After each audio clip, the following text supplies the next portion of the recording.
कराची भी सिंध जो हिस्सो ही आहे ऐं मच कचहरी माशाअल्लाह टीवीअ में असां ॾिसंदा हुआसीं ऐं शौक़ु बि हूंदो हो त असां बि इन कचहरी में वेहूं ऐं माशाअल्लाह जेको आहे अॼु उन कचहरी में असां बि हिन ते मौजूदु आहियूं। सिंध ऐं बलोचिस्तान साॻी ॻाल्हि आहे उते जेको आहे त असां ज़्यादातर जेको आहे चवंदा आहियूं त सिंध जेको आहे त बलोचिस्तान जो भाउ आहे, नंढो भाउ। बलोचिस्तान त जेको आहे त वॾो भाउ आहे।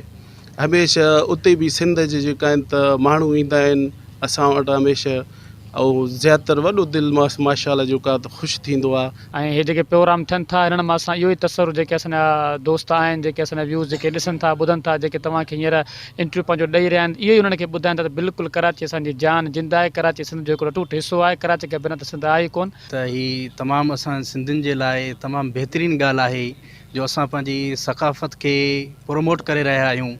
इहा तमामु बहितरीनु ॻाल्हि आहे।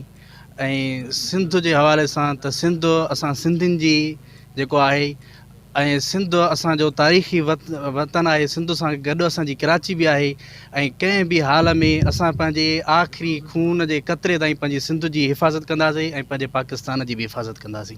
सक़ाफ़ती हवाले सां मां इहो ई चवंदुमि त तमामु बहितरीनु कमु थी रहियो आहे। हीअ जेको असां प्रोग्राम करे रहिया आहियूं तमामु सुठा करे रहिया आहियूं ऐं हिन में सिंध जो नालो बि रोशन करे रहिया आहियूं ऐं बहितरीनु प्रोग्राम आहिनि। सिंधी सक़ाफ़त जे हिसाब सां तमामु सही कमु आहे। ही सक़ाफ़त जी ॼाणा हमेशह मल्हाईंदा अचनि था ऐं जीअं त असांजी कराची बि असांजे सिंध जो जेको आहे दिलि आहे ऐं दिलि रहंदी, छो जो दिलि खां बग़ैर जान बि अधूरी हूंदी आहे।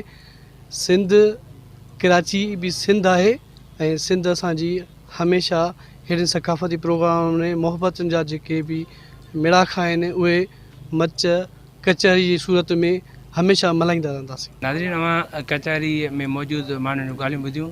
हुननि जो चवणु आहे त सिंध असांजी जिंद आहे ऐं कराची बि सिंध जो अटूट हिसो आहे जंहिंखे कोई बि सिंध खां अलॻि नथो करे सघे। ऐं हीअ मच कचहरियूं ही प्यार मोहबत जा मेड़ाका आहे, सक़ाफ़ती मेड़ाका जेके आहिनि, इहे बहितरीनु हिकिड़ो ज़रियो आहे आवाम में उत्साह पैदा करण जो। इहे हमेशह थींदा रहनि। कैमरामैन अकबर चांडे सां गॾु अब्दुल अमीन गोपांग, टाइम न्यूज़, कंबर।